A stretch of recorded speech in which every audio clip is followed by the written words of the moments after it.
This is Canon Fodder, episode 23.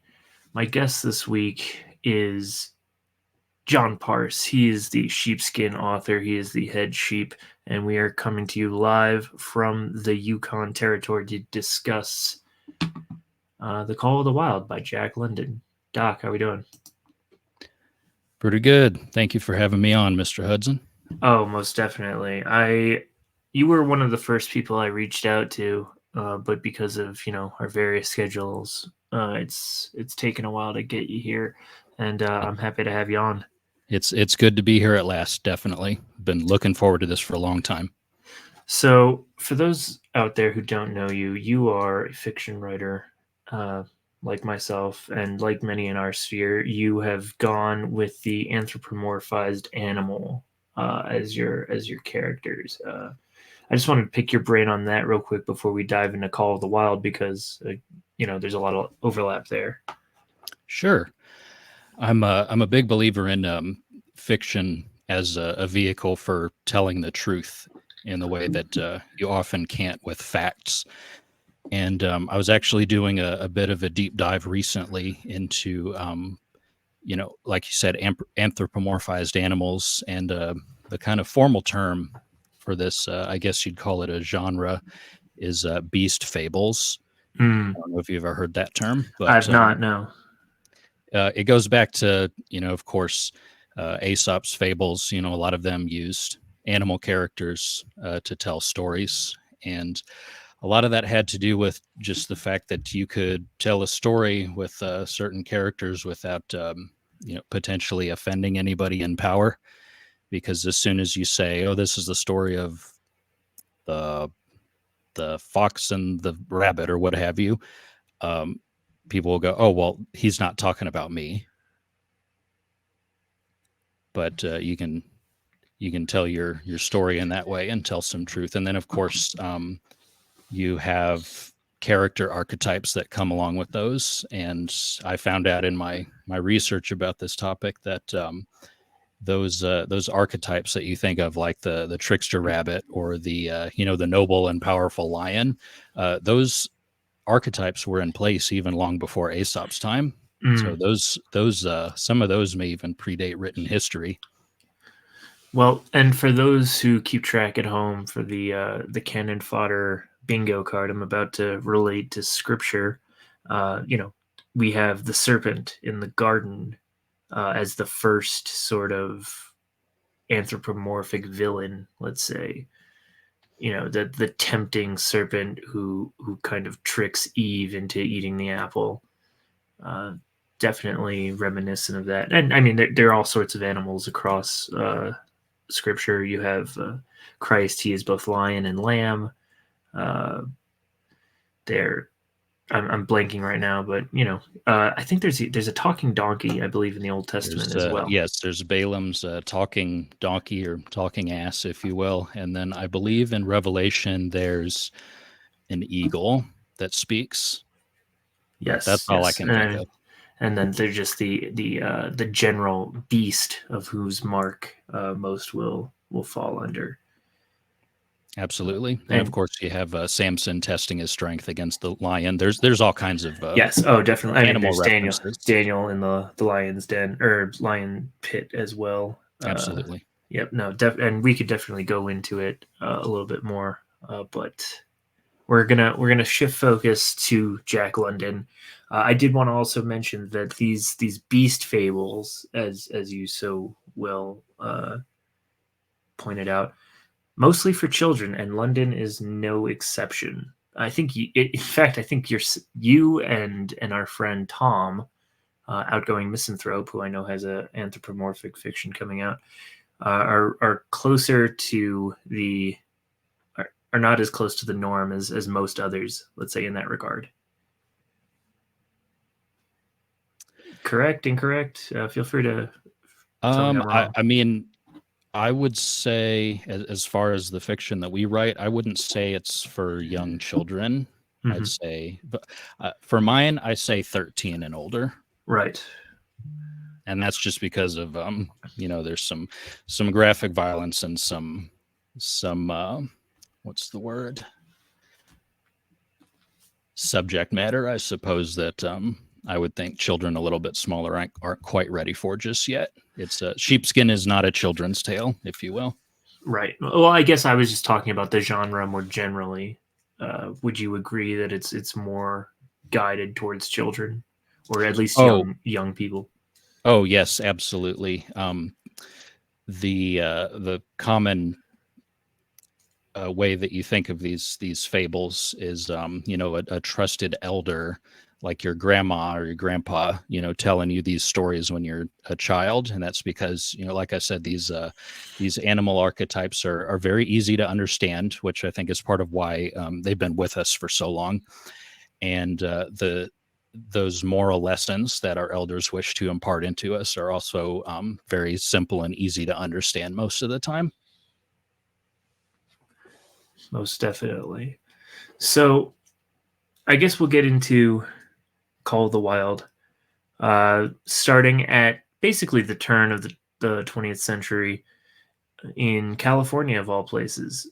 Buck is Saint Bernard mix dog, who kind of leads, the typical American lifestyle. Like he lives idyllic, almost kind of a post-war life in a lot of ways. He doesn't do any work. He's just the family companion, right? Absolutely. And he's stolen away by the gardener uh, to pay off some gambling debts, which London and most of London's work, and especially because of the time period that he's writing in, the the racial politics that we have today are just not in place. So you can make these sort of overt references to other races uh, that just probably wouldn't fly today. For many obvious reasons. Manuel, I think, is the gardener's name, right? And he's kind of this sketchy caricature character of a Hispanic gardener. Yes or no? Absolutely. Some of those archetypes that show up in this book would, unlike Aesop's, they would definitely not fly today. Right, and it's funny because at the end of the book, and I'm just another bingo card check off. We're gonna get into spoilers here, and you're just gonna have to deal with it, audience. But he Buck is like the Andrew Jackson of dogs in his treatment of Indians. Yes, that's actually one of the big modern criticisms of this book is the way that Native Americans are depicted, Right. It's like which is how can you unfortunate, treat but these people? How can you treat these people as they were? Like but and it's And I wasn't going to get into this until later, but the way that London depicts Native Americans in this book, they're almost more of a force of nature than a right. character. There's really no, um, he doesn't really haven't have much to say about them. They appear, they do something, Buck acts upon them, and then they're as they enter the story as quickly as they exit it. It And could very well have been a natural disaster, a grizzly bear or something, as much as yes, a tribe of Native Americans. most definitely. And that was also a characteristic of most Western fiction in the United States up until really the late 40s, early 50s. Kind of there are a few westerns that depict uh not Indians as people, because that's reductive, but like have more screen time. They have actual characters with names, but most westerns and Western novels or frontier novels, yes, the Indians are just this primal force the against manifest destiny, against the quote unquote civilizing force of the pioneers and of the frontiersmen. Yeah, that definitely shows up, at the climax of the story, them being the final factor that pushes Buck into his transformation. I actually, we can get into this later, but actually, I thought the way that the Disney movie handled it was actually, strangely enough, a little bit more graceful than the original novel. And the one with Harrison Ford, right? Yes. Yeah, I have not seen that one, but I've heard good things. Yeah. If you get a chance to see that, you could pass on that and you wouldn't really be amiss. But there was one plot change that I did appreciate that I found kind of interesting. Maybe we can get into that a little later. I'm not. I think so. It's not something that I'm like dying to see. So, uh, but yeah. So Buck, he's eventually sold to some French Canadian guys. He becomes part of a team, a, a sled dog team, and he has to learn his role in a hierarchy very quickly. Very, you know, and this is the thing about beast fables. Let's say is that they are lessons in how to grow up without having, the thing nowadays is that everybody has to see themselves in fiction, which is patently ridiculous in my opinion. You can learn more from this dog about how to be a man than you could from reading all the queefs that we don't smell or something like that. You know what I mean? Absolutely. So Buck has to learn his place, right? And eventually he does learn his place, but he also uh, masters being part of a sled team to the point that he has to fight another dog for dominance, right? Spitz is the other dog's name, right? A German, or no, a husky, and ends up killing Spitz and assumes leadership of this pack. Right. He is definitely forced to adapt very quickly. One of the after he is kidnapped, he's put on a train. He's taken somewhere. They take him up along the coast because what they're doing is they're stealing dogs to be put to work as sled dogs for the gold rush, and the Klondike Gold Rush, excuse me. And the one of the first things that happens to him is he encounters the man in the red sweater, Right. the man whose name is Druther. And of course, as you said, Buck, up until this point, he had a very privileged life. So when he's got a rope put around his neck and he's thrown in a cage and he's kept in there for days and nights without water, of course he's outraged at this insult to his dignity. And so the man in the red sweater lets him out of the crate, and of course Buck springs on him in all his righteous rage and promptly gets hit in the head with a club. And that happens again and again until Buck learns very quickly that a man with a stick is not somebody to be trifled with. Right. He's then put on a boat. He's taken to the coastal village in Alaska. I think it's pronounced Dyea.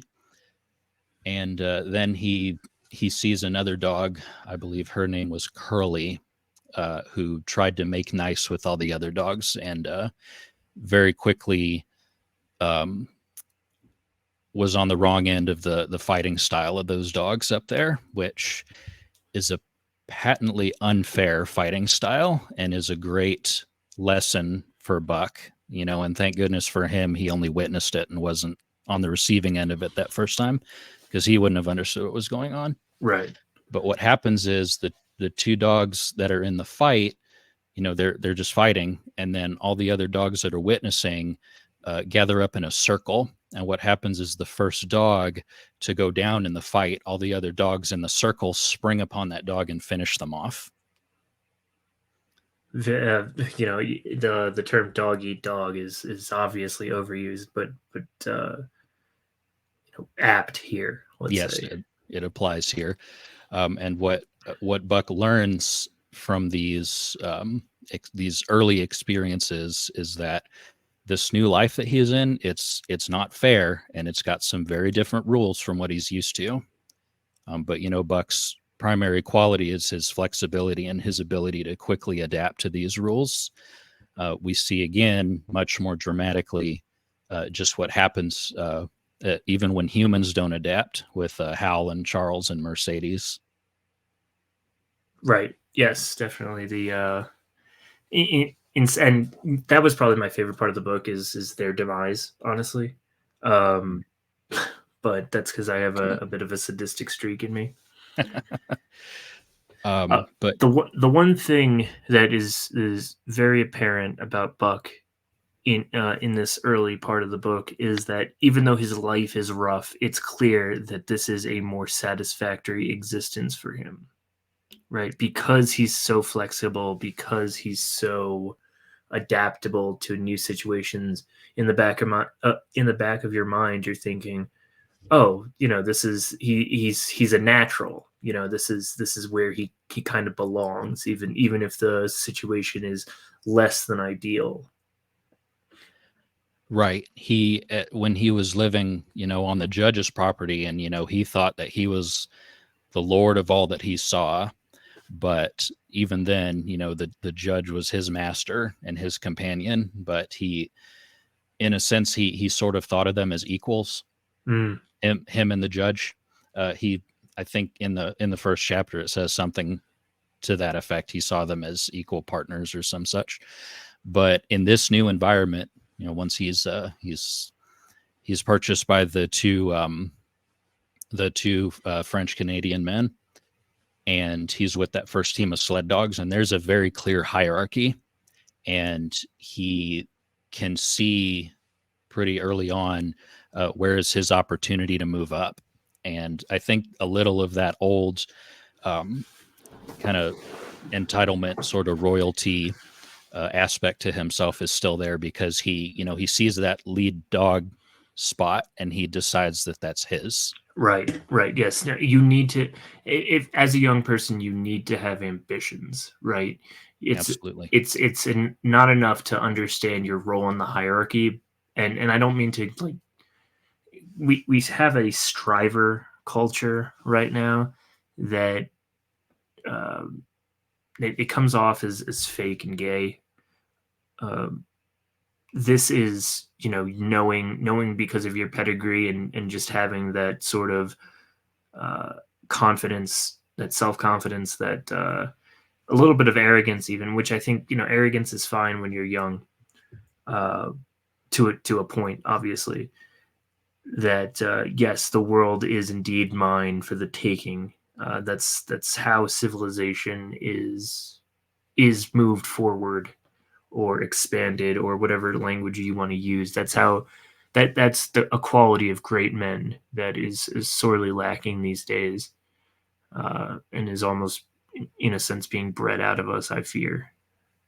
Absolutely. It's interesting that in the personalities of the other sled dogs, you could see all the different kind of branching paths that he could take at this junction. You have the dogs that are excessively submissive.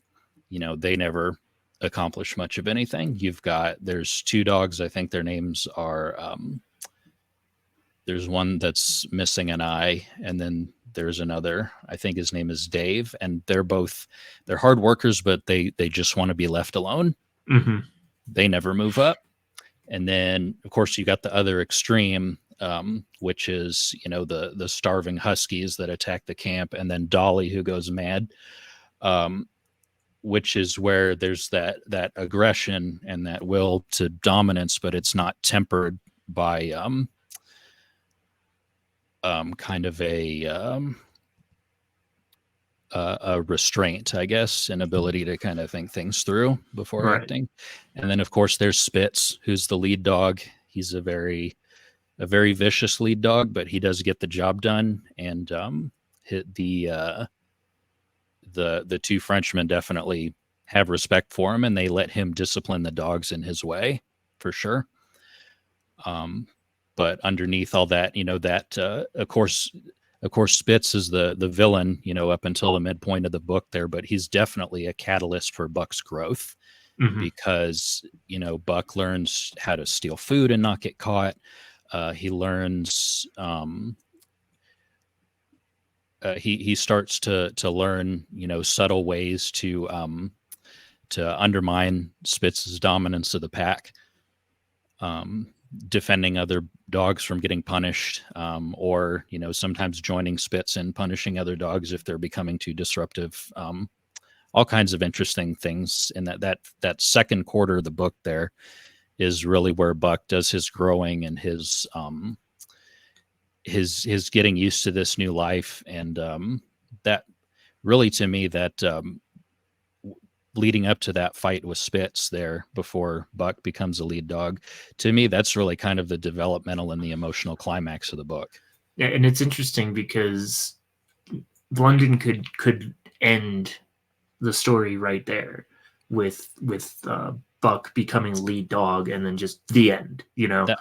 Honestly, when I first read this at 12 years old, that's what I thought this whole thing was building up to. Right, and a lesser writer probably would have taken that off ramp, Yes, but absolutely. And this is the thing about London as well. And I didn't read him as a child the way that most men, I'd say, do. And I've only kind of recently gained an appreciation for him, unfortunately. You're Uh, welcome. yes, thank you. Yes, but to my detriment, definitely, and one that will not be repeated with my own progeny. Uh, he understands plotting. He understands pacing in a way that just it's such a shame for to see media, especially these days, that aimed at kids, that just treats them like they're retarded. Like Yep, unfortunately. it's I remember I did read Hatchet as a kid, which was like one of those formative boy books, right? And even that doesn't really hold up a candle, I think, to Jack London at this point. But Yeah, still, it's there's that what is it saying that always gets kicked around on Twitter? Just because it's for children doesn't mean it gets to be bad.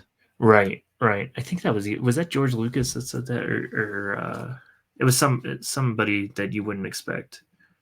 But yes, no, I co-sign on that 100%.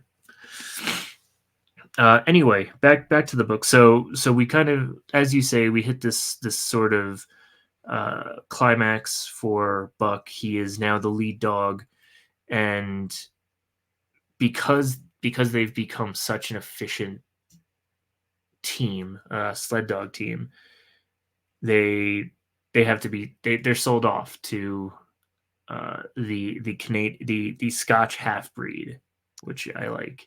Yes, that's not narratively. There's not a lot that stands out about that part of the book, except when Buck is resting with him by the campfire. Yes, and And he has he those blood memories. yes, definitely those genetic memories when he looks at the Scottish man through the flames and he sees a caveman, basically, or a pre-modern human, I suppose. Yeah, I don't remember the exact description, but it was very vivid. It was like, his muscles were ropey and not rounded. He had, a forward posture, longer arms and shorter legs and a prominent brow ridge, all those things. right. And it's interesting, that these days, obviously, well, I don't know the experience of a dog per se, but people don't have these sort of except for the supernaturally gifted, let's say, or the demonically possessed, maybe, don't have these sort of flashbacks to an earlier time. You have a lot of crazy people who think they remember their past lives or whatever, right? But Right. in terms of modern science, there's a lot of interesting work with epigenetics, that at least on a genetic level, we do remember past experiences through our family lines, which I think is pretty cool. Um, definitely something I'm not an expert in. So any neuroscience people out there who want to yell at me in the comments, go ahead.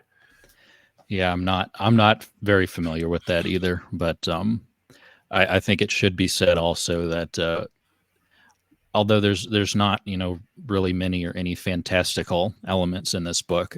Buck is definitely not a real dog.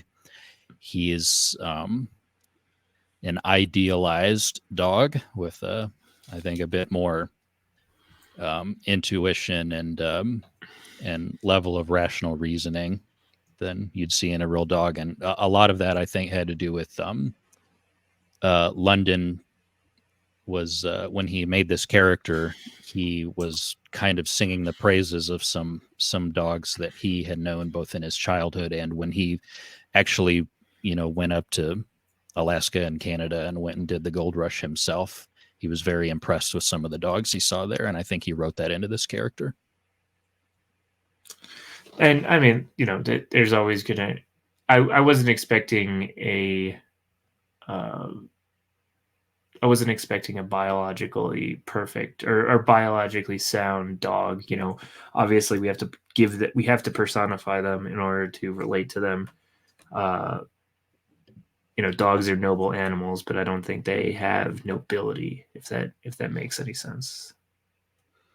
Well, I mean I would say that's the beast fable aspect to it, Right, kind of most taking some of definitely. these human characteristics, putting it in an animal that we understand and how we kind of will expect them to behave in order to tell the story, and obviously the truth that London wanted to tell. So the next part of the book, which I mentioned before, is my favorite.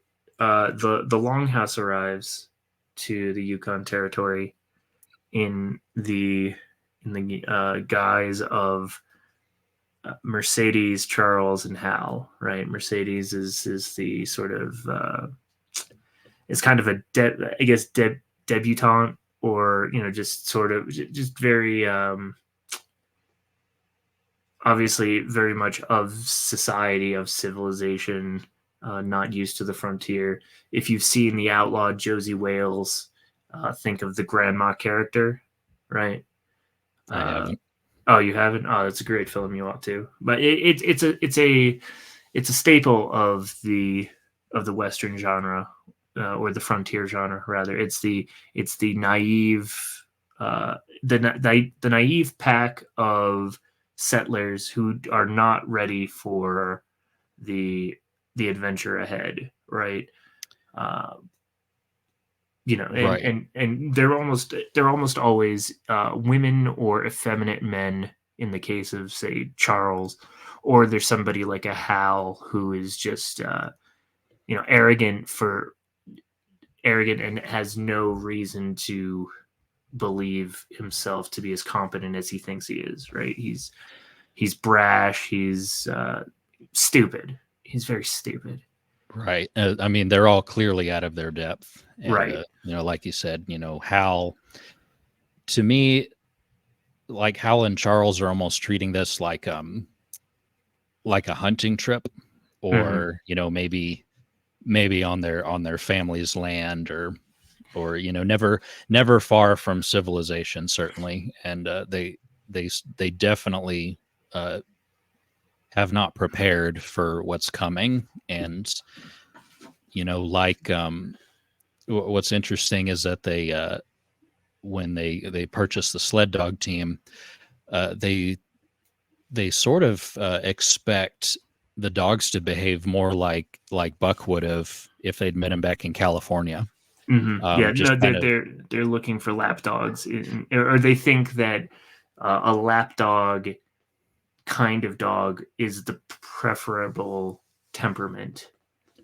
right. They think that these dogs are just eager to please, and they can run forever and ever and ever because they've probably never encountered a dog that's been pushed to the point of starvation or exhaustion up until this point. Right. And of course, these dogs by now they're experienced, they know the trail, they just want to do the job. And but of course, these three won't let them have that because they just load this sled up with shit, right? Just all of her belongings and her bags, and of course, the whole the whole woman not traveling light joke. Right. Think Yeah. of I mean, like Spaceballs, and them dragging all of the princess's right. luggage Right. through the desert. Same kind of thing going on here. Her matching luggage. Yes, of course. And Yes. and Yeah, definitely. London would get canceled in modern times for his accurate prognostications.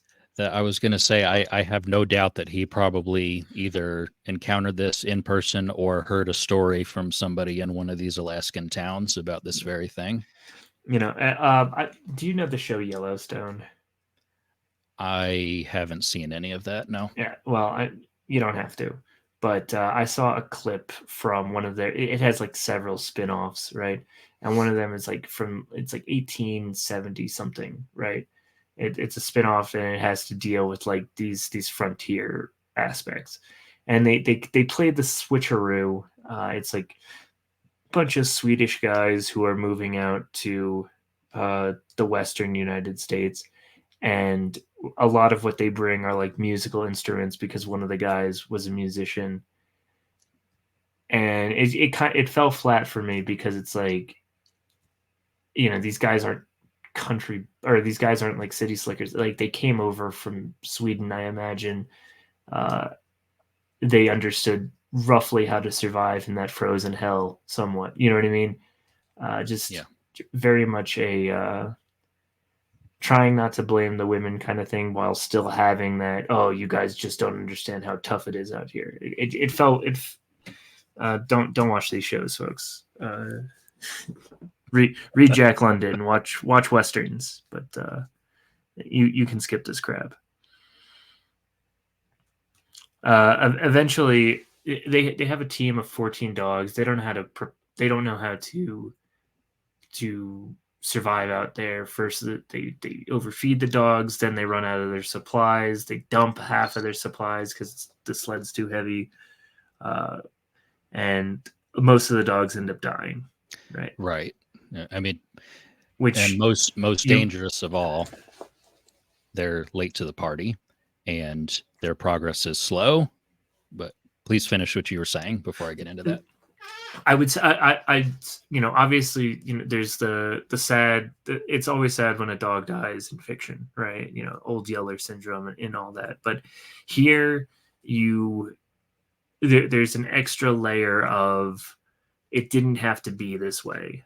Like these people have clearly their arrogance has killed these these beasts who were just trying to do their job.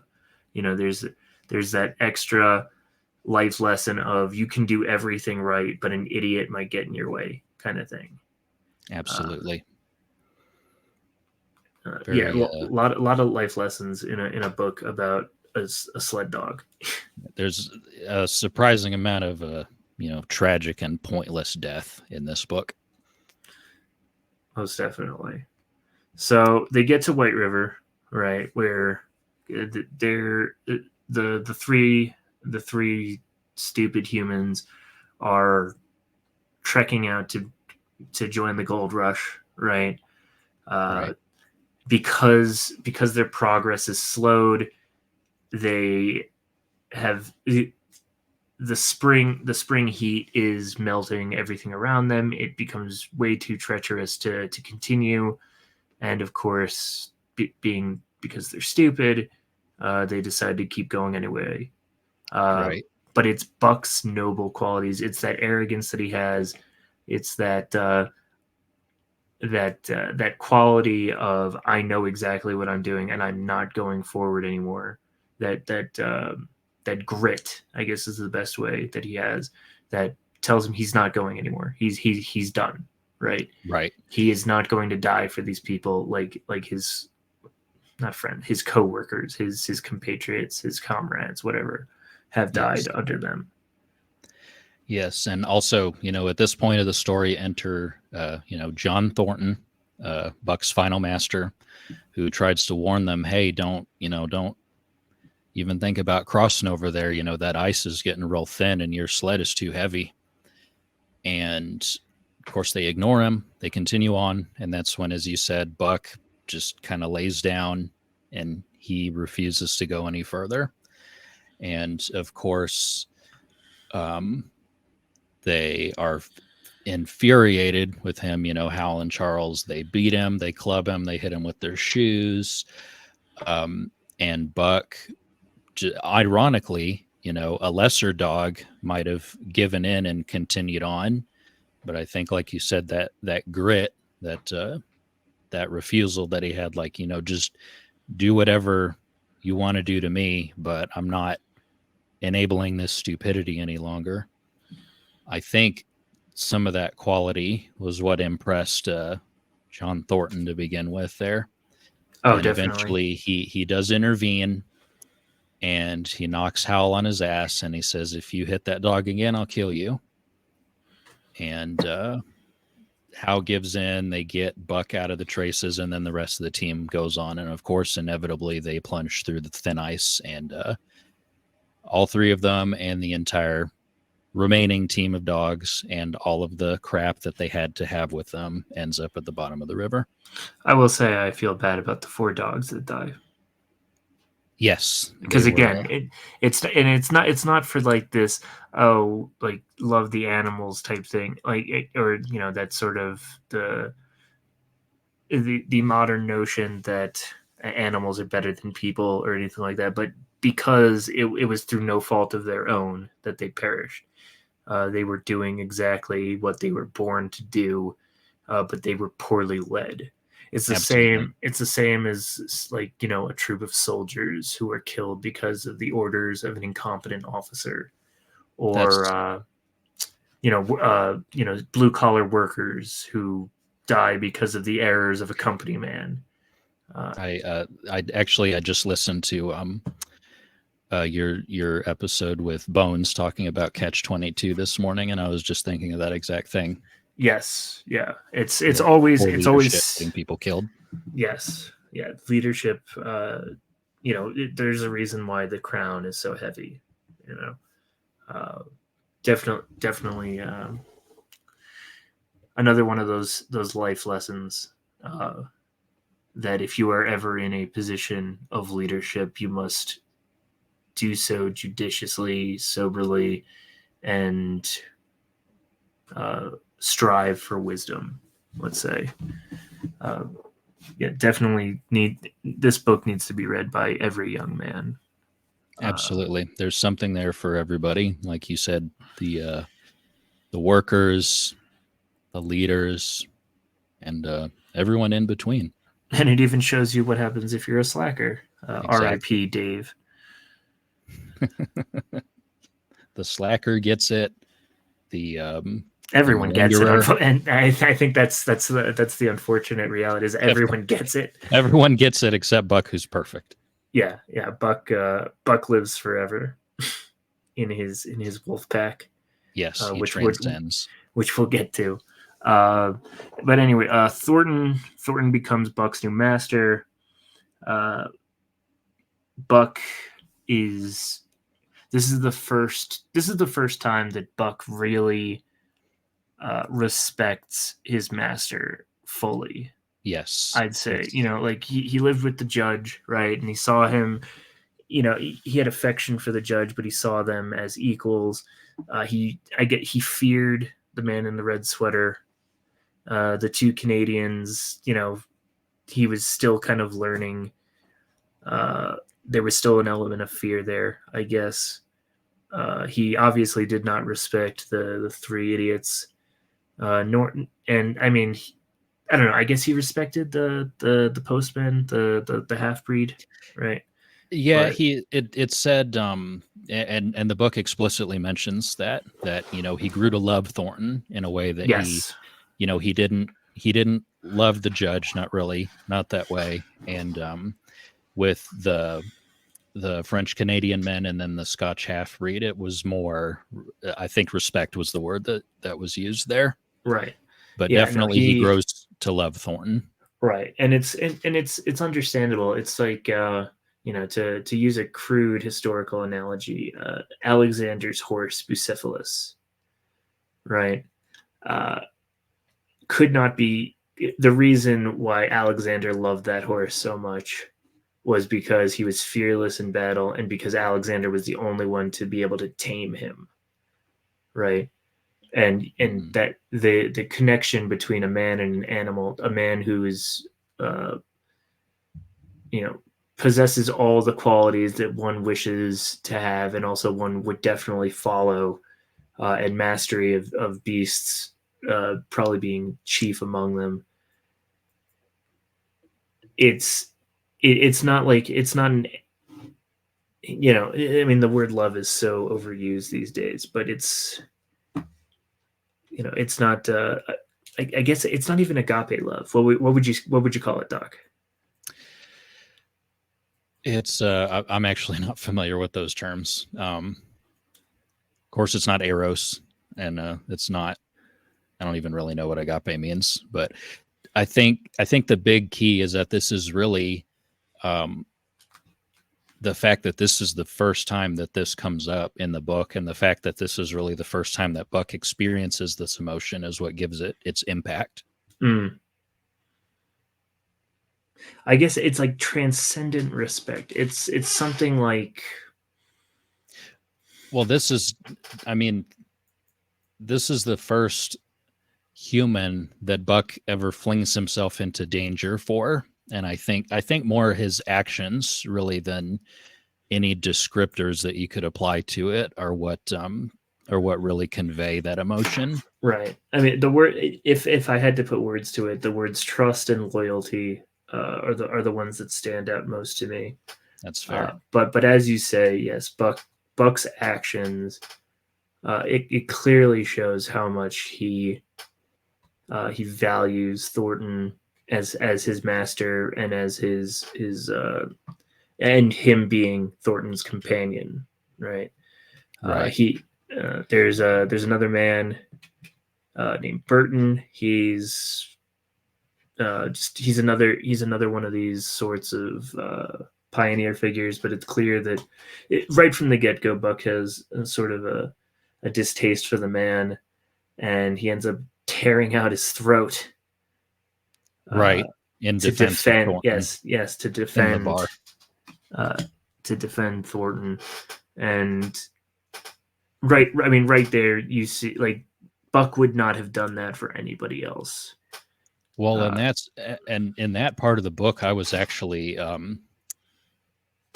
there was sort of a sense of discomfort, like that this animal is around people, if that makes sense. Like mhm. he's clearly becoming something quite dangerous and quite less than civilized. Um, but some of the shenanigans that they get up to there in the town are some of the most interesting parts of the book too. Like, of course, there's the bet. Yeah, no, the bet's great because, well, before the bet, Thornton falls into a river. Buck saves him. Right, a few stories like this where it just shows there. If this was a film, right? And again, I haven't seen the film, but you could kind of, this would almost be a montage of their bond. Right. Right, like this would be the montage part where Buck and Thornton kind of figure each other out. Um, but yeah, the the bet, where Buck just shows how strong he is, uh, pulling a half-ton sled of various. I think it's supplies, mostly like what, flour, right? I think it's just bags of flour up to 1,000 pounds, and of course he has to. I think the sled's been sitting there for a while because they actually say that he has to, break it out of the frost that it's in and pull it. I don't remember how far, but basically from a dead stop, which would not be an easy feat for anybody. No, no, definitely not. And But to he go does ahead. it. He does it. He wins the bet for Thornton, and Buck is so impressive that I forget what the man's name is. Matthews. I don't remember the man's name, but there was a man who was so impressed that Buck was even willing to try that he tried to buy Buck from Thornton before he even started pulling the sled. Right, right. Yeah, no, and obviously Thornton tells him to go f himself in kinder Yes. words, which, another owner of Buck beforehand would probably leap at that opportunity. Absolutely, but they didn't have the faith in Buck that that Thornton had, which again, like you said, goes back to trust and loyalty. So then, we're getting to the worst part of the book, in my opinion. This is the happiest part of Buck's life, probably. Yes. Um, of course, he's got this owner that he cares for very much, but he's also, because he's given this freedom that he's never had. The only thing that Thornton really expects of him is companionship, but he's not putting him to work day in or day out. Um, he's just letting Buck roam around and explore, and that's when he starts. He's hearing wolves howling. He's encountering wolves. He's starting to hunt on his own. Of course, the there's a bear, and then he hunts the moose, the injured bull moose, for days and days on end, drives it to absolute exhaustion, just like a clever and persistent predator would do in real life for such a large and strong prey animal. And I think that's like the only bit of foreshadowing that they're even Native Americans in this area, is that Right, I think the moose has an arrow sticking out of its side. right.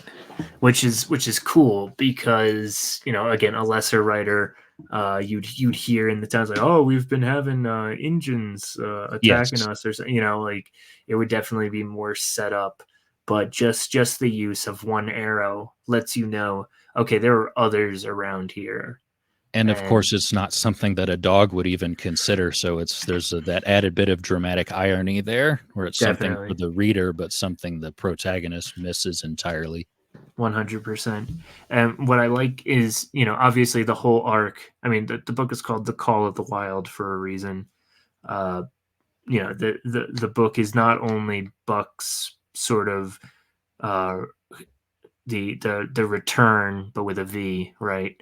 Right, But and not only his uh, growing competence, right? His sort of hero's journey that he goes on, but also just that yes, he is in some ways he is devolving. He is instead of being domesticated, he is resavaging himself, right? And I think right, and even after the hunt, he meets the wolf, right, and is yes, invited to join the pack, but he's like, nah, I got my guy, you know, um, yes. which is another little bit of foreshadowing to Thornton's unfortunate end. They did. I think that's when he and the one wolf went on a lengthy run together, though. Right. I mean, so yeah, he's flirting with the idea of just of uh, going out and just being one with this pack and just being a wild animal again. Yes, and that's of course, the big tragedy. He returns to the camp, and everybody's face down in the river with arrows sticking out of their bodies. Yes. Yeah. The Even Thornton's other dogs, yeah. sadly. So Um, Thornton's out there. He with two other guys. Uh, yes, they're prospecting, I think. yeah, they're panning for gold in the river. Uh, the Indians do as Indians do in this time period. Uh, Yes, these fictionalized Native Americans will do. and Buck goes buck wild, Yes, right? He's pissed. If did you listen to the episode I did with Lomez on Legends of the Fall? I haven't gotten to that one yet. Well, you should, because there's one part in Legends of the Fall where Tristan, the main character, after his brother's killed in World War I, he jumps into a German trench and starts killing and collecting scalps, and that's what Buck does here. He kills a lot of Indians. And he almost the way it's presented, it's like he almost has assume that sort of ghost dog form that they whisper about later, because of course they're shooting arrows at him, but they're hitting each other instead. Right. None of their weapons manage to land a blow on him. He's just basically springing from one to the other and tearing out throats. Yep. Which is just like I said, he's the Andrew Jackson of dogs. He just hates them with a passion. Uh, did you see The Searchers by with John Wayne by chance? No, I'm actually I'm kind of getting onto a Western kick right now, but I The started with the Dollars trilogy, which to my understanding is I think a little bit later, where it was starting to get into more deconstruction of the genre. A little bit. I mean, I'm not obviously I like Clint Eastwood, I like Leone, but I don't think the Dollars movies would get into my top 10 personally. Sure. But you know, fine films. I definitely recommend Searchers, and there is that sort of that deep hatred that Ethan Edwards has towards towards the Comanche. Um,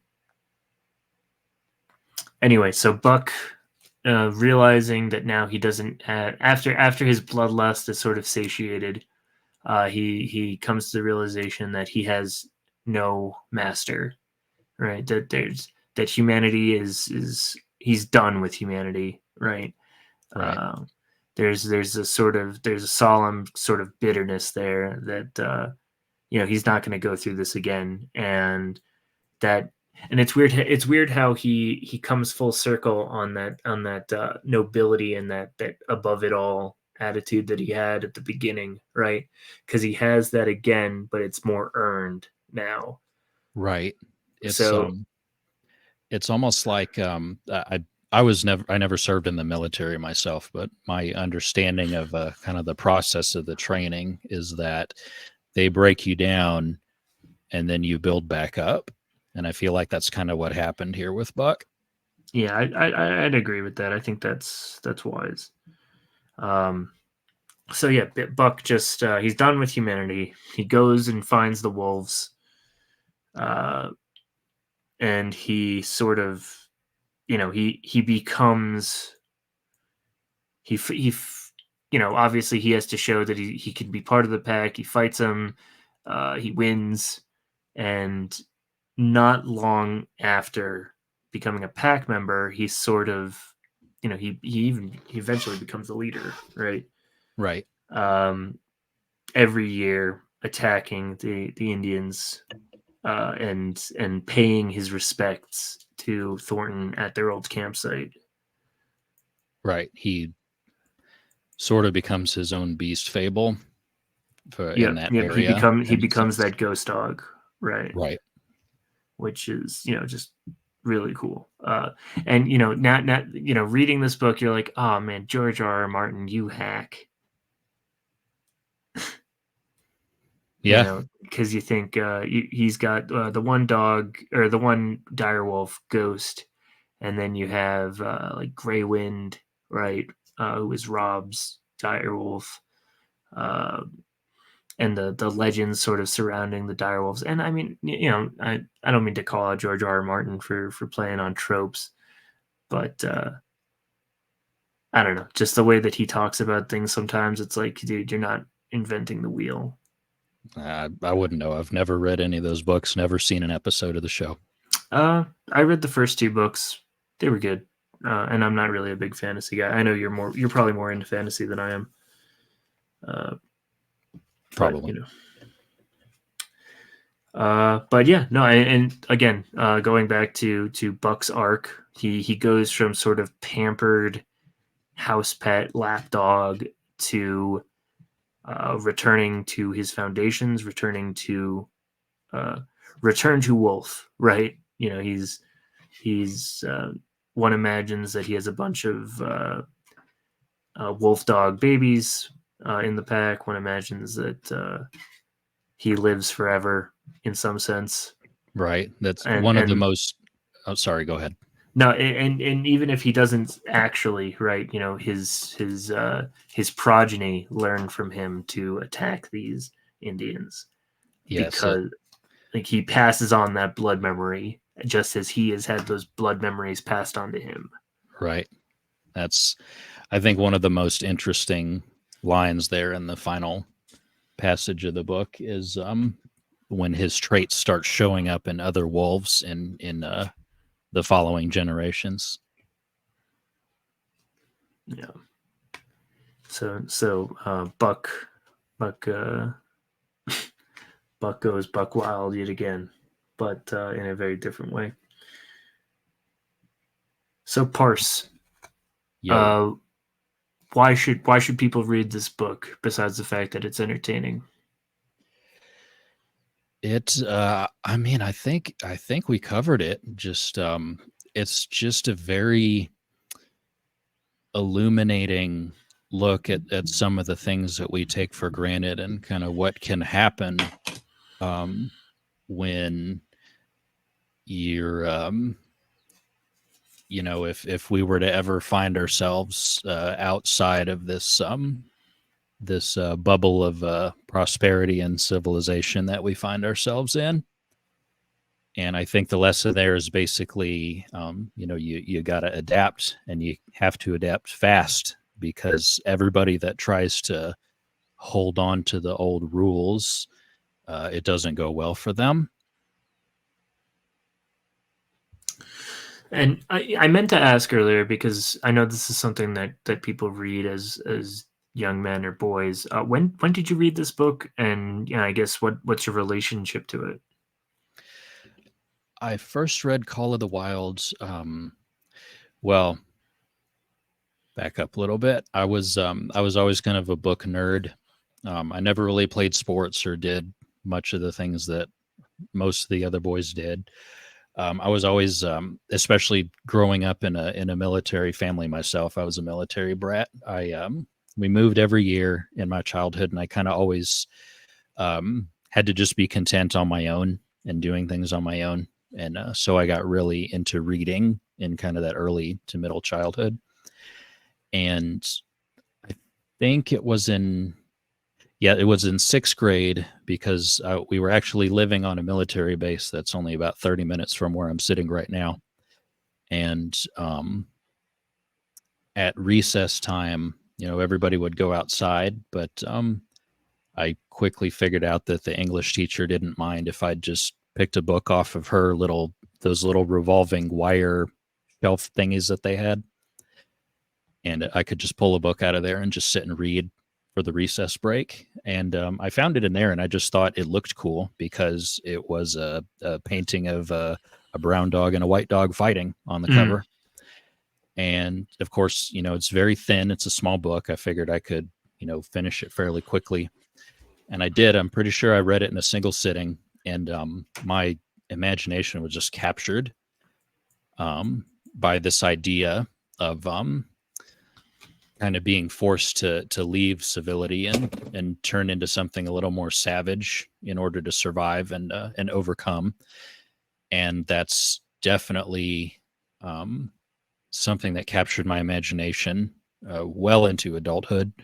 Um, you know, I have to plug my own book now, but that's one of the things that happens in sheepskin. I mean, you can see right on the cover, it's a little sheep with a shadow of a big wolf. I was And going to ask if it how it influenced your writing and your thought process about writing. it definitely did. The idea of the of course the wolf in sheep's clothing. But I took that and I turned it into more less of less of a bad actor presenting himself as something good, and more of of somebody who appears to be helpless and just a good little citizen, but has the potential to become something greater, and something that's able to stand up against corruption and things like that.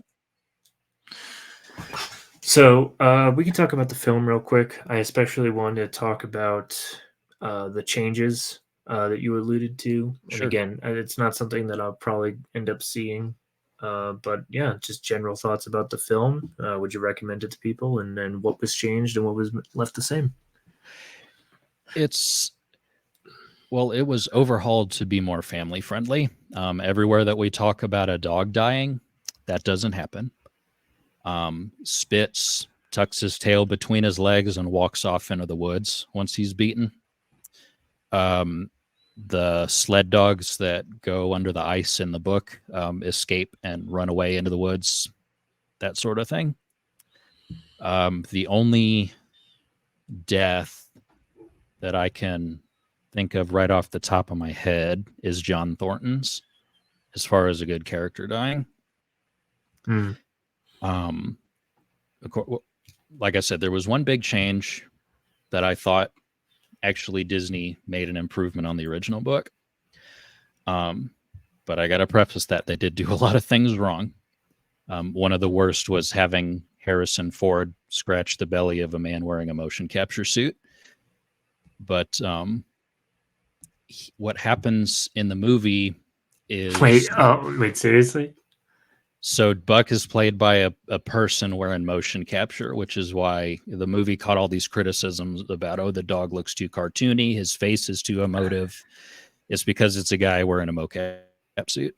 Oh, that's sad, but that's kind of And funny. Harrison Ford, he's one of those actors that you listen to him talk, you listen to his interviews, and he's the same off screen as he is on screen. And he said something to the effect of, I had to scratch a man's belly, and that was uncomfortable. So Harrison Ford plays John Thornton in the movie, and of course they gave him a little bit more of an arc. They added something about a dead son who had found this entrance to a gold mine, and he has this little miniature arc of Buck inspiring him to go on this adventure and find this mine for some closure with his dead son and all this stuff, whatever.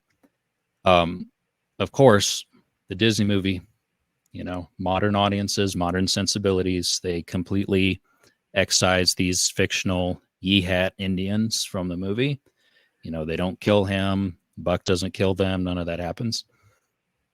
What they did instead that I thought was interesting was they had Hal survive the disaster with the sled, and Mercedes drowns, Charles drowns, but Hal escapes. Mm. And he finds out about this gold. He makes it to the town, and basically he becomes the villain, and he pursues this vendetta against Buck and John Thornton. And I think he sets fire to the cabin, and then he shoots Thornton, and then Buck shoves Hal into the burning building and kills him. The reason that I thought this was an interesting change, of course, Disney didn't do it for this reason. They did it for political correctness, but they did something good by accident, which is, I thought that was a much more impactful character moment for Buck, as opposed to, attacking the Native American camp. Because what it did was not only has he killed man as he did in the book, but he killed one of his old masters, which is a very interesting development. I thought. I would have preferred that they kept it as faithful to the original book as possible, but that was one plot change that I didn't mind. Again, completely by accident by Disney. Right. Yeah, and I'm guessing that they don't really go with the ghost wolf legend afterwards. I can't remember. I know that he joins the wolf pack, but I think that may be about the end of it. I'm not sure.